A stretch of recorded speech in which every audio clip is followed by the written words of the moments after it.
menyala.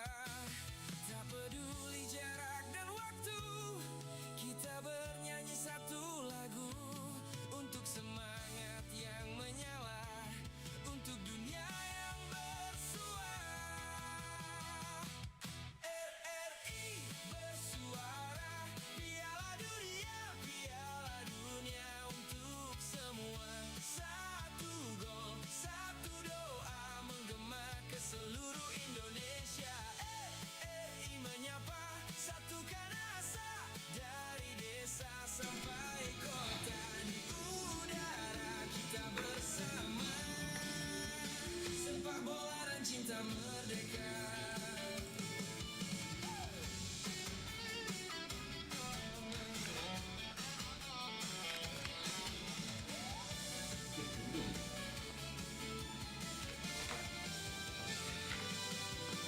Merah putih di dada kita, walau berbeda tetap bersama. Sepak bola bahasa dunia, RRI suara Indonesia. RRI bersuara, Piala Dunia, Piala Dunia untuk semua. Satu Afternya sore ini nah. Tapi ada itu.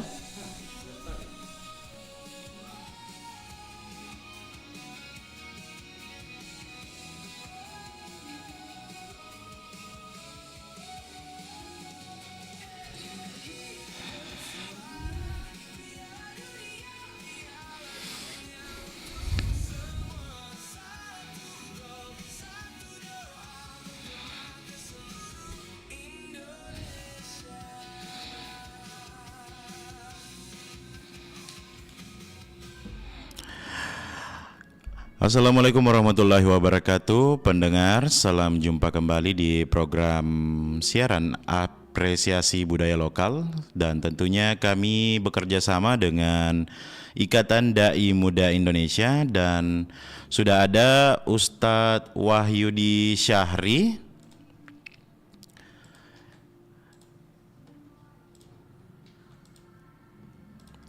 Maksud saya Ustadz Wahyudi Syahri SH.MH. Baik sahabat budaya, kita menyapa dulu Ustadz Wahyudi. Assalamualaikum Pak Ustadz.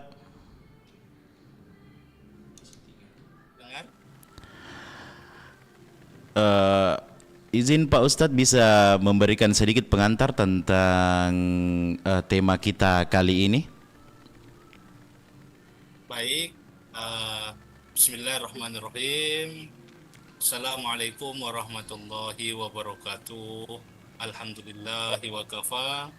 Wassalatu wassalamu ala sayyidina al-Mustafa wa ala alihi wa ashabihi wa mawala, amma ba'du. Sahabat pendengar RRI yang dimuliakan Allah Subhanahu wa Ta'ala dimanapun berada, serta Bapak Ahmad Kahfi ya, Iya. Mas yang kami muliakan. Diskusi kita malam ini yang diberikan tema adalah dari iseng jadi kecanduan, membongkar bahaya judi di era digital ya. Betul sekali Pak Ustadz. Pak Kahfi, saya mau memulainya dulu dengan sebuah pantun ya, biar kita Asik. terlalu Iya. asik malam ini gitu ya. Siap. Beli mangga di Samata, pulang singgah membeli ragi. Cakep. Awalnya coba karena penasaran semata, akhirnya harta habis tak tersisa lagi. Asik Pak Baik. Ustadz. Jadi Pak Kahfi Iya. dan sahabat pendengar dimanapun berada, hari ini kita berada di era digital. Mm-mm. Terkadang dengan adanya era ini, kita sudah sulit membedakan mana ruang publik dan mana ruang privat sesungguhnya ya. Betul sekali Pak Ustadz. Iya. Kenapa saya bilang demikian? Kalau kita mengingat-ingat masa-masa kita kecil dulu, kita tahu yang namanya judi. Tapi cara main judi itu gimana kita tidak tahu gitu. Betul sekali Pak Ustadz. Karena ruangnya memang sempit. Iya. Apalagi permainan-permainan seperti itu, judi seperti itu seringkali dilakukan oleh orang-orang yang sudah dewasa Iya. Secara itu sembunyi-sembunyi gitu. Dia tidak terbuka, tidak dengan gamblang membicarakan dirinya bahwa saya sedang berjudi atau lain Betul. sebagainya kan Betul. seperti itu. Namun hari ini dengan smartphone, ya saya tanda kutip di sini smartphone-nya. Iya. Kenapa saya bilang tanda kutip? Jangan sampai phone kita yang smart, kitanya lol kalau bilang anak-anak sekarang. Betul sekali Pak Ustadz. Dengan smartphone yang kita punya, Mm-mm. ada di genggaman kita, apapun yang kita inginkan bisa kita akses. Jangankan di samping kita, di dunia ini apa yang kita inginkan bisa kita akses. Betul. Termasuk di dalamnya adalah perjudian atau apa namanya ruang judi yang semakin gampang diakses siapapun. Betul sekali Pak Ustadz. Apakah dia anak-anak, orang tua, bahkan yang baru saja mengenal HP itu dia bisa melihat ini. Nah, inilah salah satu bagi saya dampak atau ancaman dari perkembangan teknologi sejatinya. Ya, ancamannya ya seperti itu. Walaupun kita tidak bisa memungkiri bahwa perkembangan teknologi itu juga banyak memberikan dampak positif bagi orang yang mampu mempergunakannya. Makanya saya menutup sebuah pembicaraan kita untuk pengantar ini dengan sebuah ungkapan bahwasanya era digital ini atau smartphone itu yang hari ini ada di genggaman kita Iya. itu seperti pedang yang terhunus. Wow. Jika kita pandai menggunakannya dengan baik, maka akan bisa memberikan manfaat yang baik bagi kita. Sebaliknya, Mm-mm. kalau kita tidak pandai menggunakannya dengan sebaik-baiknya, maka siap-siaplah kita terpotong atau ditebas sehingga melukai diri kita. Saya kira ini pembuka dulu dari saya, Pak Ahmad Kahfi. Betul Tentang Pak Ustadz. bahwasanya era digital itu sangat membuka ruang bagi siapapun, tidak lagi melihat batasan usia dan batasan ruang. Iya. Semuanya bisa mengakses itu, Pak. Iya, siap-siap Pak Ustadz. Nah Pak Ustadz ini saya mau bertanya sedikit ini Pak Ustadz tentang judi ini. Nah sekarang judi online ini kan sudah dikemas sangat menarik, mirip game ponsel, ada influencer yang mempromosikan dan modalnya bisa sangat kecil atau bisa dikatakan iseng-iseng begitu Pak Ustadz. Nah bagaimana Ikatan Dai Muda Indonesia melihat fenomena pergeseran dari iseng menjadi kecanduan akut di kalangan kalangan anak muda saat ini, Pak Ustadz? Baik, Pak Kahfi. Menarik sekali. Posisinya adalah sama seperti pengantar yang saya sampaikan tadi, ketika dahulu orang mau bermain judi itu pasti sembunyi. Kan kita pernah lihat atau dengar orang tertangkap main judi itu di hutan-hutan. Iya, gitu betul. Kan? Nah, hari ini dengan era digital yang ada, judi itu dilakukan semakin dekat. Itu bahkan kita sedang membaca Al-Quran, di samping kita itu ada yang sedang main slot, gitu kan. Betul Pak Ustadz. Jadi judi dilakukan itu bisa melalui internet, ya kan, Iya. bisa menggunakan smartphone, website, aplikasi yang seperti Bapak bilang tadi, Betul. medsos, game online. Bentuknya seperti apa? Ya seperti tadi bilang, dengan modal yang sedikit bisa bermain, gitu. Iya. Ada ya macam-macam bentuknya ya, kita Betul. yang betul, kita Pak dengar-dengar saja itu slot, ada togel dan lain sebagainya Iya. itu kan. Nah, lalu pertanyaannya kenapa bisa jadi kecanduan padahal awalnya itu iseng-iseng gitu kan? Ustadz. Iya. Yang biasanya itu kan kita kalau iseng-iseng itu kalau sesuatu itu tidak menarik pasti ditinggalkan gitu. Betul sekali, Tetapi Pak kenapa bisa jadi kecanduan? Pasti ada sesuatu yang membuat menarik gitu. Iya. Nah, makanya apa yang bisa membuat iseng-iseng itu jadi kecanduan itu yang saya coba melihatnya dalam beberapa hal. Mm-mm. Satu adalah boleh jadi yang pertama itu iseng-iseng yang dia lakukan karena dia melihat temannya ada yang berhasil dalam tanda kutip dalam permainan judi online itu. Iya. Dia lihat, ada temannya bisa beli iPhone umpama, bisa beli Mm-mm. ini, beli itu. Dia tanya, kamu dapat dari mana? Kerjamu tidak ada, kegiatanmu Betul. tidak ada, penghasilanmu tidak ada, tapi kok bisa? Katanya, oh saya main ini bro, saya main ini Cika, umpama. Iya. Oh ternyata akhirnya dia penasaran, oh bisakah seperti itu? Nah tidak ada tonji uangnya itu, bisa tonji dia bisa membeli ini dan beli itu. Iya. Nah ini bisa yang pertama yang memicu iseng-iseng itu menjadi kecanduan. Yang kedua adalah karena memang ajakan teman. Betul sekali Pak Nah, Ustadz. memang ajakan teman.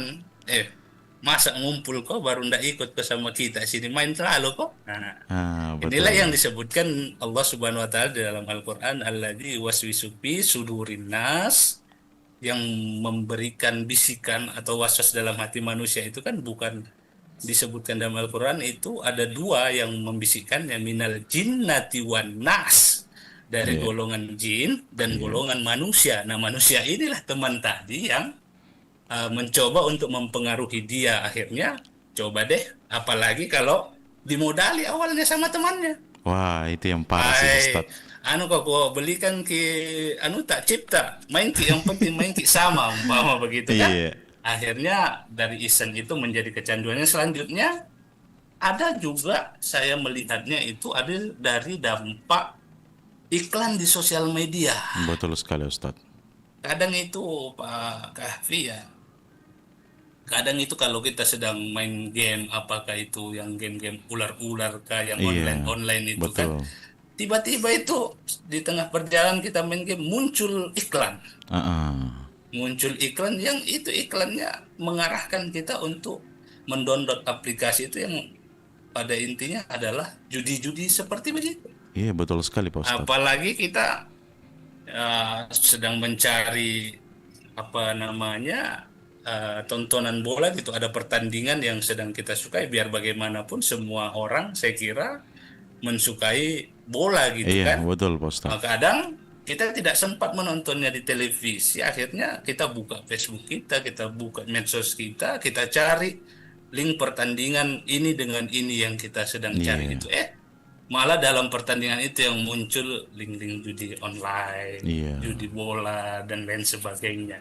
Dan yang terakhir bagi saya, uh, Kahfi ya, Mm-mm. bahwasanya setelah kita iseng, orang-orang itu saya lihat itu iseng dalam mencapai untuk mengikuti judi-judi ini secara online ini. Iya. Yang membuat dampak yang paling parah itu bagi saya sebenarnya, saya bilang kecerdasan tidak juga sih, tapi saya menyebutnya sebagai kelicikan lah ya, kepicikan dari aplikasi Iya. sebenarnya. Karena seringkali ini orang yang mencoba-coba ini biasanya itu dikasih menang duluan. Ah. Nah, dikasih menang duluan, akhirnya lama-kelamaan dibuat menjadi hampir menang. Nah, Betul ini yang Pak bahaya Ustadz. nih, hampir menang. Hampir menang. Hampir menang, selalu hampir menang. Habis chipnya, penasaran lah dia. Woi, hampir Ah. tadi menang. Top up Akhirnya lagi. beli lagi, beli lagi, beli lagi. Tidak sadar sudah habis barang-barang semua. Nah, ini saya kira Pak Kapi yang memicu kenapa iseng-iseng itu bisa menjadi kecanduan di dalam eh, judi di era digital saat ini. Nah, iya Pak Ustadz. Dalam pandangan dakwah sendiri Pak Ustadz, mengapa hal-hal yang sifatnya iseng atau coba-coba ini justru menjadi pintu masuk yang paling berbahaya maksud saya bagi runtuhnya moral seorang pemuda? Oh baik. Sebenarnya kita kan kalau apa dalam agama itu kan disebutkan bahwasanya cari tahu dulu sesuatu yang ingin kamu lakukan itu atau yang akan kamu lakukan gitu. Iya. Pengetahuan itu penting sebenarnya. Makanya ayat pertama yang diturunkan kepada Rasulullah itu adalah untuk belajar gitu ya. Untuk berpengetahuan terlebih dahulu gitu. Iya. Sehingga dia bisa melihat apa yang menjadi dampak kira-kira kalau dia melakukan hal tersebut itu. Dia melakukan judi online umpama gitu di era digital ini. Iya. Padahal telah nyata kalau dia ya seburuk-buruknya orang belajar agama saya kira pahamlah bahwasanya judi itu haram walaupun tanpa disebutkan dalilnya gitu. Dia tahu itu. Iya. Gitu. Makanya Allah katakan kan di dalam Al-Qur'an, ya ayyuhalladzina amanu innamal khamru wal maisir wal ansabu wal azlamu rijsum min amalis syaitan. Wahai orang yang beriman kata Allah, Iya. sesungguhnya khamar itu, berjudi itu, berkorban untuk berhala itu, mengundi nasib dengan anak panah itu adalah perbuatan yang keji kata Allah dan merupakan perbuatan syaitan. Iya. Fajtanibuhu la'allakum tuflihun, maka jauhilah agar kamu menjadi orang yang beruntung. Jadi jelas sebenarnya Pak Kahfi, Iya, sebenarnya kalau jelas dia sekali Pak Ustadz. paham perintahnya adalah jauhi nih barang-barang gitu. Nah, Iya. menjadi pertanyaan berikutnya adalah kenapa harus dijauhi perintahnya? Kan begitu. Kenapa Iya. bukan hanya sekedar ya batasi gitu kan? Iya. Kenapa malah perintahnya jauhi, dengan tegas Allah katakan jauhi gitu. Nah, karena memang ada dampak bahaya di situ. Seperti tema kita hari ini kan, bagaimana Iya. membongkar bahaya judi era digital ini kan. Iya. Nah, itu. Apa-apa dampak bahayanya itu, Kahfi ya. Baik itu di zaman manual, saya sebut ya zaman Iya, manual, zaman dulu itu yang main kartunya, main Iya. keteplak gitu kan. Main joker, Main QQ. joker apa kan namanya semuanya, dengan Ah, yang pencet-pencet sekarang melalui aplikasi. Itu iya. semuanya karakter dasar judi itu adalah merusak. Merusak itu semua. Apa yang dia rusak? Ya, Psikologi sih. pertanyaannya kan apa yang dia rusak? Yang pertama pasti yang kayak dibilang Pak Karti tadi, psikologisnya. Iya. Sifat malas muncul di dalam diri. Betul sekali Pak Ustadz. Kenapa bisa? Karena dia selalu mengandalkan keuntungan. Ayo coba lagi. Jangan Iya. dikerja. Ini mau dikerja. Kalau berhasil ini, miliaran tidak apa ini. Itu kan cita-cita yang tidak pernah tercapai. Betul sekali Pak Ustadz. Nah, seolah-olah dia akan menang terus, judinya itu akan berhasil terus, main terus dan main terus. Itu tadi. Makanya saya katakan Pak Kahfi, lebih baik hampir kalah daripada hampir menang. Betul Karena sekali. hampir menang tadi itu menyebabkan kita penasaran, coba terus, tidak sadar. Akhirnya kita kehilangan kendali finansial. Betul sekali Pak Ustadz. Kendali finansial kita, tabungan mulai terkuras. Betul. Awalnya dari uang cash dulu, lama-kelamaan pakai Habis. QRIS untuk membayarnya. Habis uang yang di tangan, akhirnya uang belanja di rumah dipakailah untuk memakai itu juga. Iya. Sudah habis semuanya, apalagi yang dia lakukan? Minjem lagi, Utang Ustaz. sana sini, pinjam dari temannya, jaminkan aset ini, jamin aset itu. Betapa banyak hari ini kita dengar Pak Kahfi bahwasanya orang yang bermain judi online itu tidak ada yang kecanduan bermain judi online itu. Rata-rata asetnya pasti berakhir, pasti habis, Betul sekali Pak Ustadz. keuangannya hilang, hutangnya menumpuk, kerjaannya tidak karu-karuan, bahkan sampai kehilangan pekerjaan. Kalau itu sudah semua terjadi, berarti apa yang dia dapatkan? Ya, maka muncullah stres, Iya, betul sekali Pak Ustadz. cemas, depresi, emosinya tidak stabil, ya tidak stabil. Yang awalnya punya uang banyak, aset banyak, tiba-tiba hancur, ya emosi tidak stabil. Betul sekali Pak Ustadz.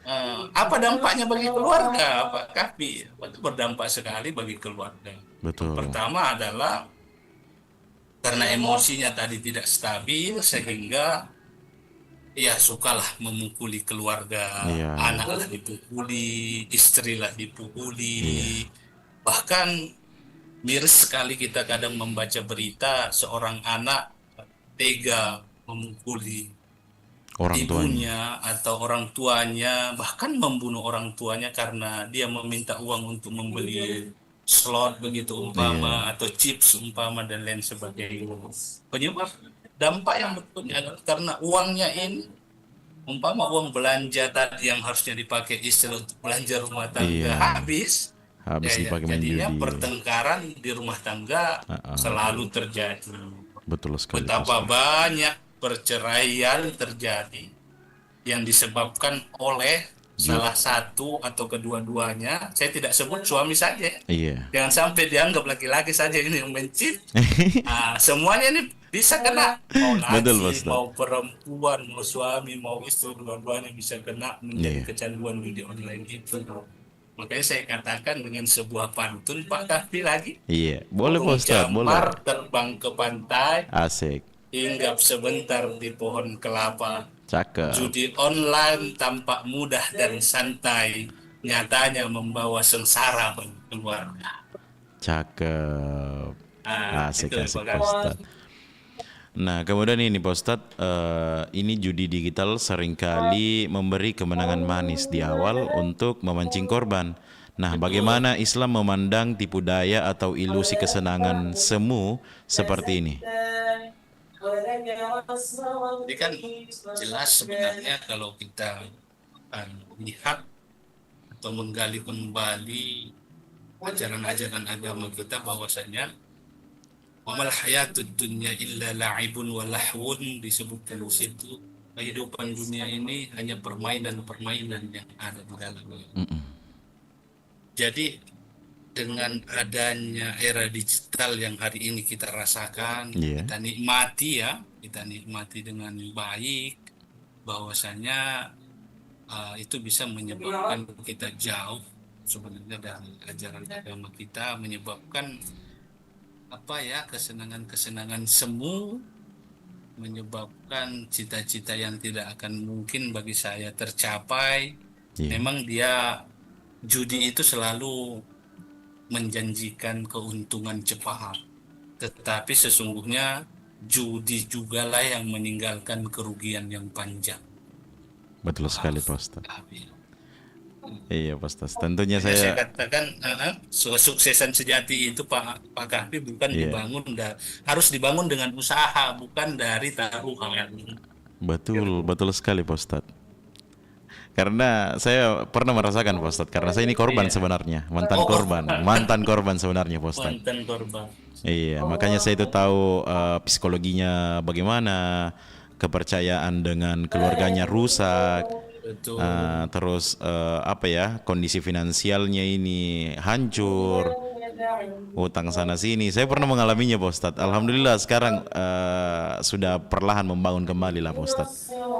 Makanya di akhir saya mau katakan bahwasanya bagi kita semua, siapapun pendengar RRI hari ini yang mendengarkan, bahwasanya tidak ada satupun orang yang bermain judi online itu yang bisa mencapai keberhasilan yang utuh. Itu adalah semu-semu atau apa namanya, pancing-pancing setan yang sedang dikailkan kepada kita semuanya agar kita Iya. masuk dalam perangkapnya, seolah kita akan meraih kesuksesan dengan begitu, padahal telah nyata kita lihat tidak ada satupun orang yang mendapatkan kesuksesan darinya. Makanya saya katakan, kontrollah diri kita hari ini, yang hari ini masih bermain, sebisa mungkin akhiri. Bukan Betul saya sekali. bisa mungkin kurangi ya, tapi akhiri. Akhir ya Pak Ustadz, betul sekali. Bagaimana caranya Pak Kahfi? Tentu yang pertama harus kita merubah circle kita. Betul, circle Pak Ustadz. Circle itu yang paling penting, karena pribadi kita itu kadang terbentuk dari pertemanan-pertemanannya, Iya. Lingkungannya. lingkungannya. Kalau kita berteman dengan penjual parfum, tentu kita akan wangi gitu kan. Betul.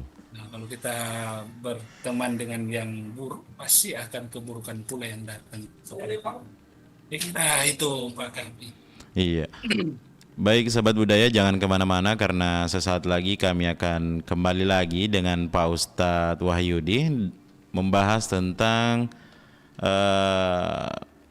membongkar bahaya judi di era digital. Jadi sahabat budaya jangan kemana-mana, kita dengarkan dulu satu iklan dari UNM Sastra tahun 2025, Balang Nipa Benteng Strategis Bugis. Selamat mendengarkan.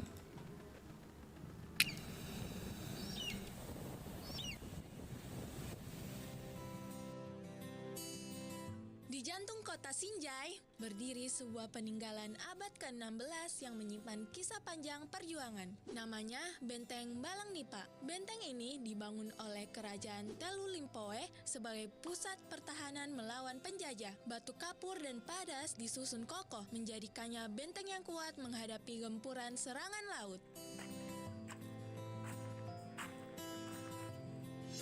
Keistimewaan Balang Nipa tidak hanya pada fungsinya sebagai benteng perang, letaknya yang strategis di tepi laut membuatnya jadi pusat aktivitas politik, ekonomi, sekaligus pertahanan rakyat Bugis di Sinjai. Arsitekturnya unik, berbentuk persegi dengan bastion di setiap sudut. Gaya pertahanan Eropa tapi berpadu dengan kearifan lokal. Inilah bukti pertemuan budaya dan strategi perang di Nusantara.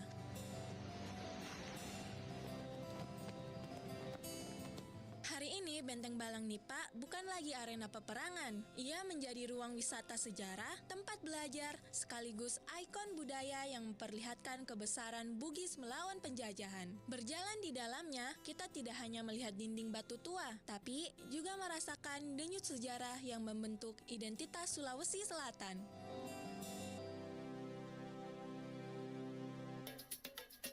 Anda masih mendengarkan Perompak Makassar.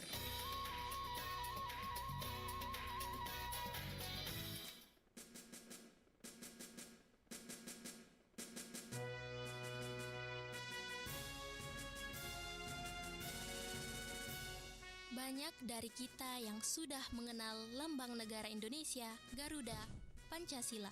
Tetapi tahukah Anda bahwa ada beberapa fakta menarik yang jarang diketahui? Kita mulai dengan perancangan lambang Garuda Pancasila.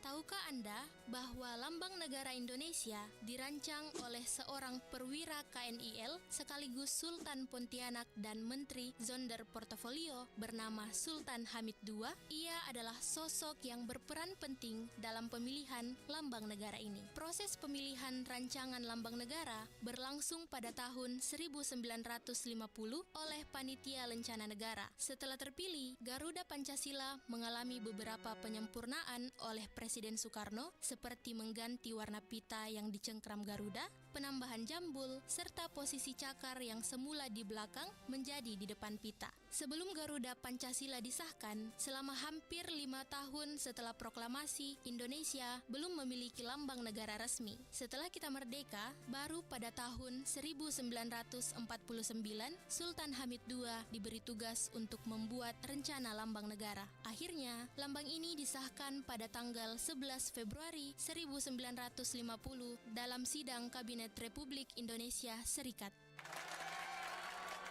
Selanjutnya, apakah inspirasi di balik lambang negara ini? Lambang negara terinspirasi oleh elang Jawa. Sultan Hamid II mencetuskan ide ini karena selama masa penjajahan, elang Jawa sering terlihat terbang dengan gagah di udara.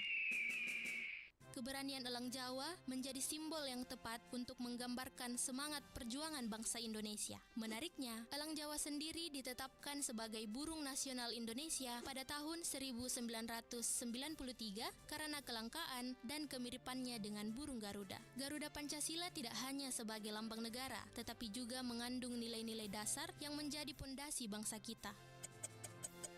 Dengan semua fakta menarik ini, kita diingatkan bahwa lambang negara bukan hanya sekedar simbol, tetapi juga menggambarkan perjalanan sejarah, perjuangan, dan harapan bangsa.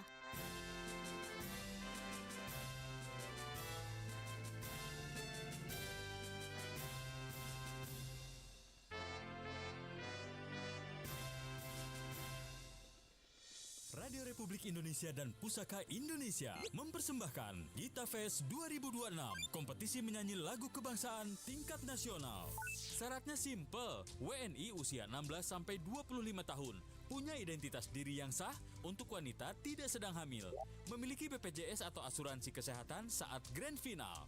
Wajib bisa menyanyikan lagu kebangsaan dengan baik dan benar, serta siap mengikuti seluruh tahapan seleksi. Pendaftaran dibuka tanggal 13 April 2026. Ayo daftarkan sekarang. Pendaftaran dan informasi klik gitafestrri.id. Untuk update kegiatan, follow akun Snack Video Radio Republik Indonesia @LPPRRI. Iya, masih di program 4 dari Makassar, 92,5 FM, Suara Budaya Sulawesi Selatan. Dan Kavi masih bersama dengan Pak Ustadz Wahyudi membahas tentang tema iseng dari iseng jadi kecanduan, membongkar bahaya judi di era digital. Nah, Pak Ustadz izin kembali saya bertanya ini Pak Ustadz. Masih ada ini sebagian anak muda yang beralasan bahwa ini kan cuma game, lagi pula uangnya hasil keringat sendiri. Bagaimana ketegasan hukum Islam baik itu dari Al-Quran maupun hadis mengenai judi, meskipun bentuknya digital dan tidak kasat mata seperti kasino konvensional pada umumnya? Baik, menarik. Ini memang sering ungkapan-ungkapan yang saya bilang sebenarnya kalau bahasa kita bilang ini sota gitu ya. Iya. Seolah-olah bilang, apa urusan uang kuton yang habis. Saya tuh dibeli chipnya, saya tuh semuanya gitu. Iya. Kalau tidak merusak dirimu, padahal Al-Quran itu sebenarnya dengan tegas mengingatkan terhadap orang-orang yang membuat kerusakan untuk dirinya maupun orang lain, dikatakan ta'awanu 'alal birri wat taqwa wa la ta'awanu 'alal ismi wal 'udwan. Saling mengingatkanlah kalian dalam kebaikan dan ketakwaan, bukan sebaliknya. Nah, jelas nyata biar dikata bahwasanya yang dia lakukan itu memang uang dia pada saat pertama. Lama-kelamaan menjadi masalah. Akhirnya tidak ada dapat pinjaman yang akhirnya melakukan pencolongan. Betul. Perampokan. Inilah yang disebutkan Rasulullah, yang dimaksud oleh Rasulullah, la dororo wa la biror. Jangan kamu melakukan perbuatan yang bisa membahayakan dirimu sendiri. Nah, itu tadi kita sudah sebutkan di awal apa menjadi bahayanya untuk diri kita. Judi online itu memang awal-awal ya Oke saja. Oke saja lah, tapi lama kelamaan uang di kantong sudah habis, tabungan sudah habis, akhirnya mengumpul orang tua, minta sama orang tua, menjadikan kerusakan yang awalnya untuk dirinya bisa memicu kerusakan untuk orang lain. Memang Betul sekali. seperti itu Pak Kahfi, saya kira. Iya, karena pernah saya alami. Jadi kemudian Pak Ustadz, ini dari kacamata Pak Ustadz sendiri, apa dampak secara spiritual bagi seorang yang memberi makan diri atau keluarganya dari uang hasil judi? Bagaimana hal ini bisa mempengaruhi ketenangan jiwa mereka Pak Ustadz?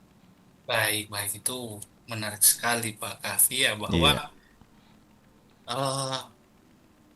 memberikan makanan ibaratkan kata. Kita kan saya membuatkan apa saja ilustrasi atau analogi. Kalau kita di dalam sebuah rumah, tentu kita ingin rumah kita itu adem. Iya, betul. Tenang. Betul.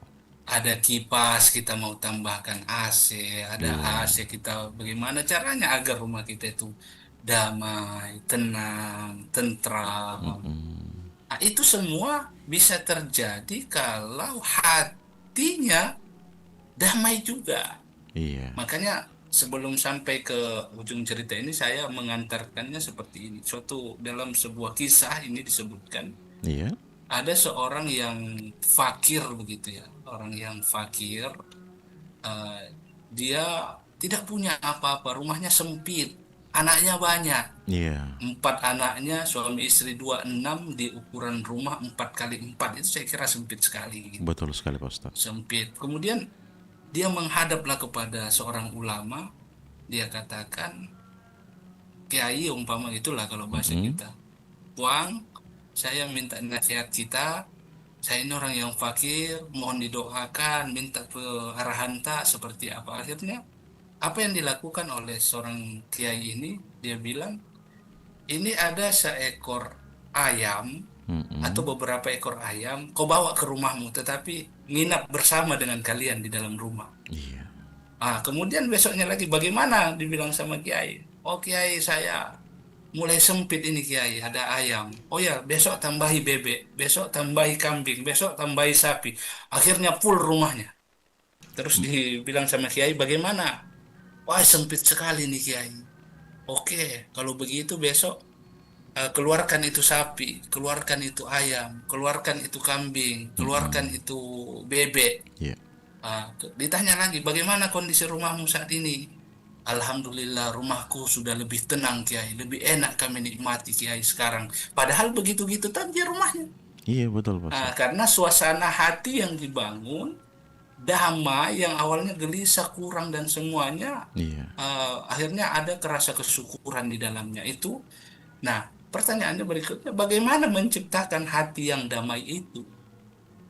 Tentu dengan pemberian penghasilan nafkah kepada anak atau keluarga kita dari jalan yang halal pula. Itu betul. yang saya katakan tadi, Pak Kahfi, bahwa kalau kita membawa bara api ke rumah kita, jangan heran kalau rumah kita itu sering panas. Mm-mm. Tapi kalau kita selalu membawa salju ke rumah kita, es di rumah kita, pasti rumah kita pun akan damai dan tenang. Begitu pula lah orang yang menganggap bisa memberikan penghasilan atau nafkah melalui jalur-jalur yang diharamkan oleh Allah Subhanahu wa Ta'ala. Ingat, salah satu hal yang akan ditanyakan oleh Allah nanti di hari kiamat adalah Allah tanyakan harta kita, dari mana asal muasalnya Iya, dan kemana kita mengeluarkannya.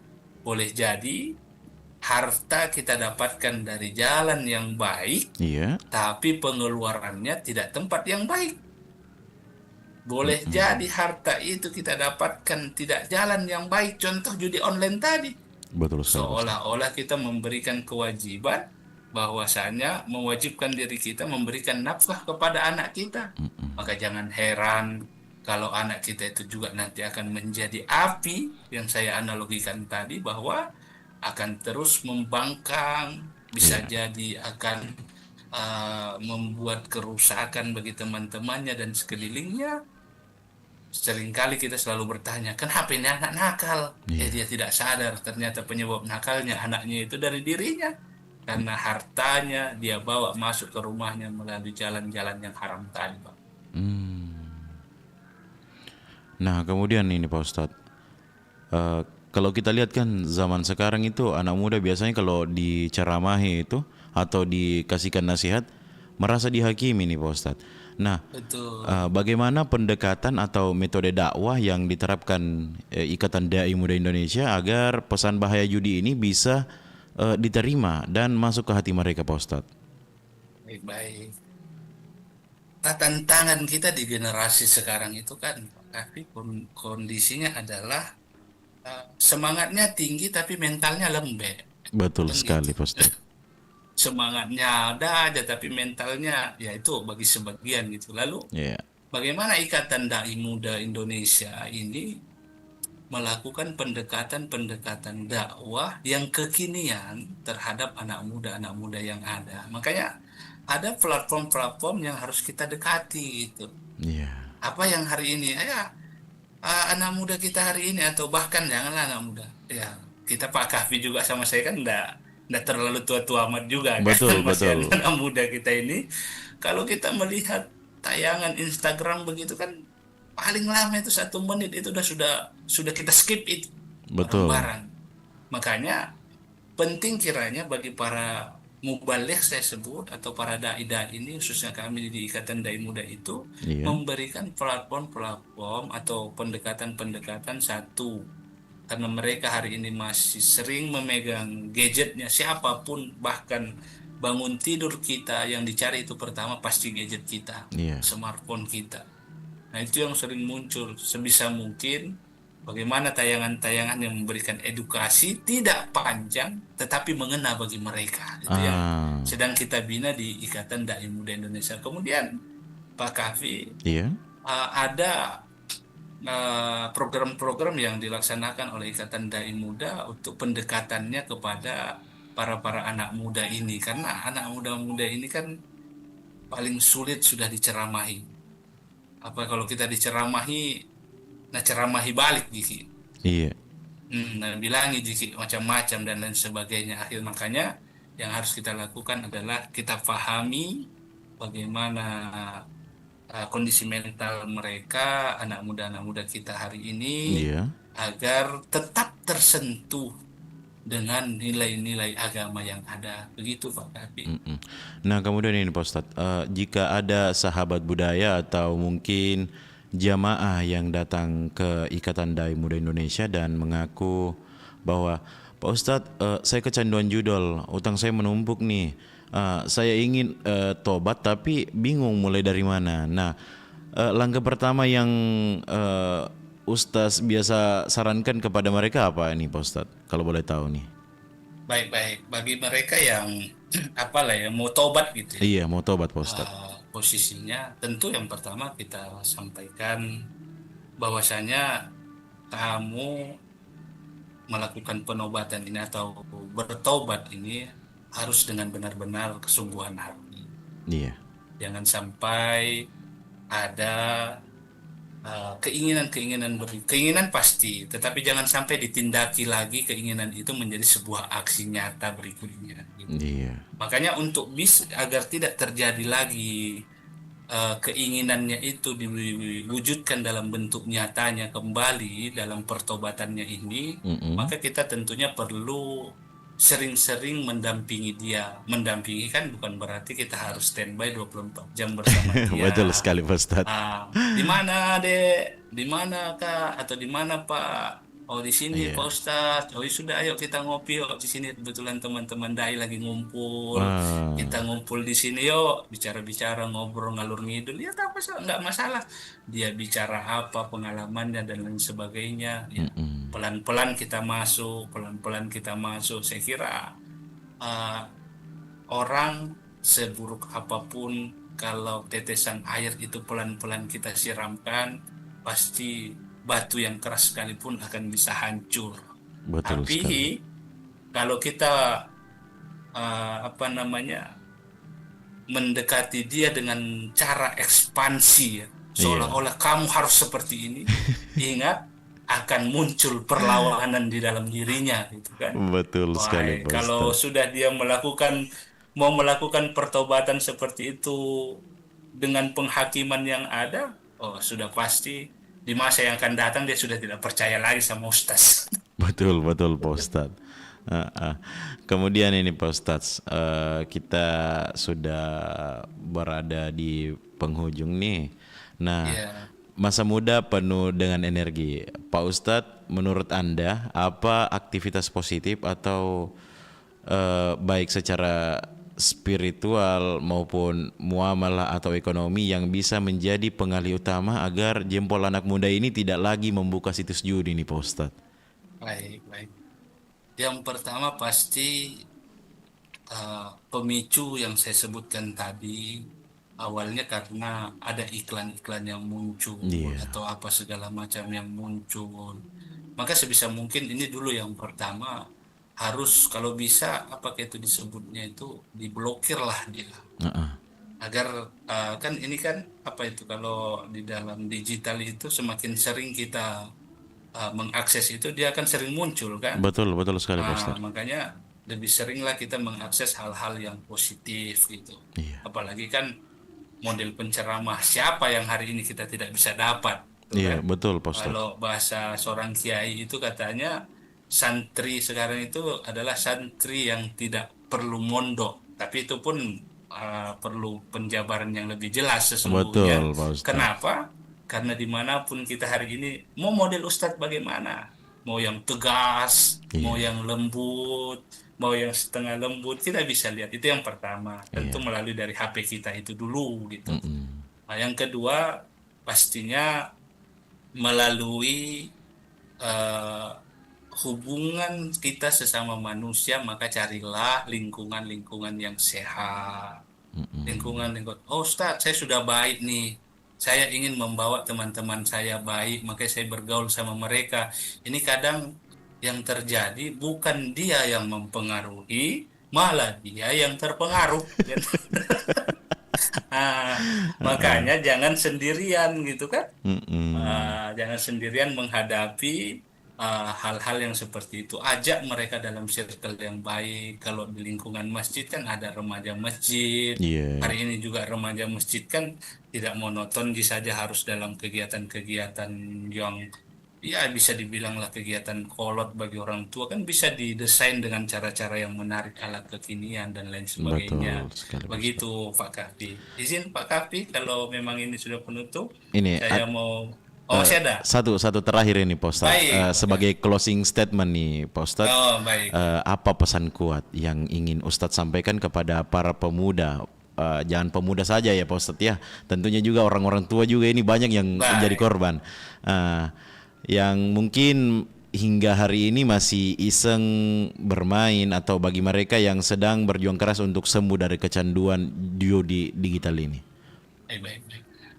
Yang pertama, yang hari ini para pendengar yang dimuliakan Allah Subhanahu wa taala, kalau hari ini kita iseng melihat teman kita, oh dia berhasil di dalam judinya, percayalah itu keberhasilan satu kali, lebih banyak gagalnya daripada menangnya.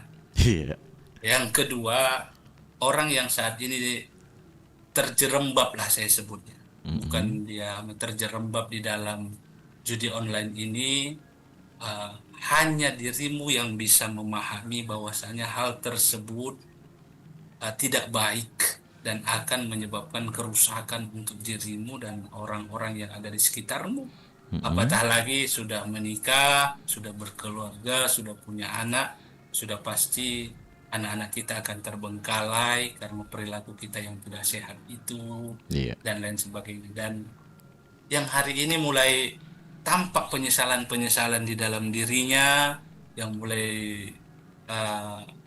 ingin bertobat, segeralah, jangan ditunda-tunda dulu, nanti deh. Kayaknya bisa Kak menang lagi nih minggu depan ini. Jangan coba seperti itu, dan jangan pernah lakukan lagi hal seperti itu. Makanya saya katakan pesan ini dengan 2 buah pantun Pak Kafi kalau Asik boleh. Pak Ustadz. Pergi memancing saat pagi hari, Cakep. dapat ikan dibawa pulang. Cakep. Jangan tergoda judi digital masa kini. Cakep. Untung tak datang penyesalan yang pulang. Asik. Yang terakhir Pak Kahfi, minum kopi ditemani roti. Cakep. Duduk santai bersama teman. Cakep. Lebih baik rajin bekerja dan berdoa setiap hari daripada judi yang merusak masa depan. Terima kasih Pak Kahfi. Baik Pak Ustadz, sama-sama Pak Ustadz. Nah, terima kasih banyak Pak Ustadz kebersamaannya di program Apresiasi Budaya Lokal. Dan demikian sahabat budaya, di mana pertemuan kita di program siaran Apresiasi Budaya Lokal dengan tema Dari Iseng Menjadi Kecanduan, membongkar bahaya judi di era digital. Jadi saya Ahmad Kahfi pamit undur diri dari ruang Dengarta. Terima kasih. Wassalamualaikum warahmatullahi wabarakatuh.